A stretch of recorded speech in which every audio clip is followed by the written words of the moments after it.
আমাদের জার্মানিতে প্রথম দিনটা শুরু হলো বৃষ্টি দিয়ে, তবে বেশ ভালোই লাগছে। এত গরম থেকে হঠাৎ করে এরকম ঠান্ডার দেশে এসে আর চারিদিকে সবুজ আর বৃষ্টি আমার বরাবরই খুব প্রিয়। সব দিয়ে বেশ ভালোই লাগছে।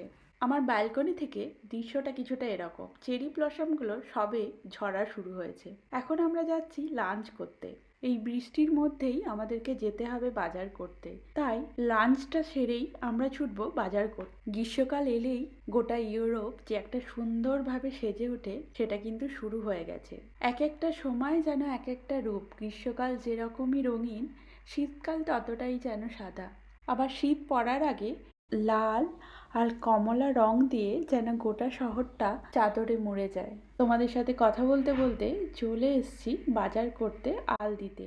আলদি ইউরোপের একটা খুব নামকরা গ্রসারি শপ, দামটাও ঠিকঠাক। আমি আগে এর কথা অনেক শুনেছি, কিন্তু আগে আমি যে শহরে ছিলাম সেখানে আলদি ছিল না, তবে এখানে খুব কাছাকাছিতেই অনেকগুলো আলদি আছে। চলো তোমাদেরকে একটা আমার খুব প্রিয় জিনিস দেখাই। এটা হচ্ছে ক্রসন। এটা এখন ইন্ডিয়াতেও পাওয়া যায়, তবে আইকিয়াতে খুব ভালো পাওয়া যায়, কিন্তু এখানে এটা খুব ইজিলি সব জায়গায় অ্যাভেলেবেল, তাই আমি এসেই আগে এগুলো খেতে চেয়েছিলাম।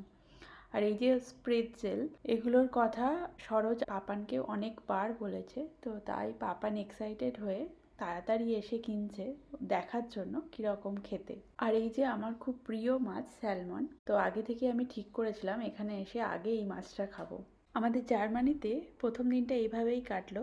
তোমরা অবশ্যই জানিও তোমাদের কেমন লাগলো ভিডিওটা।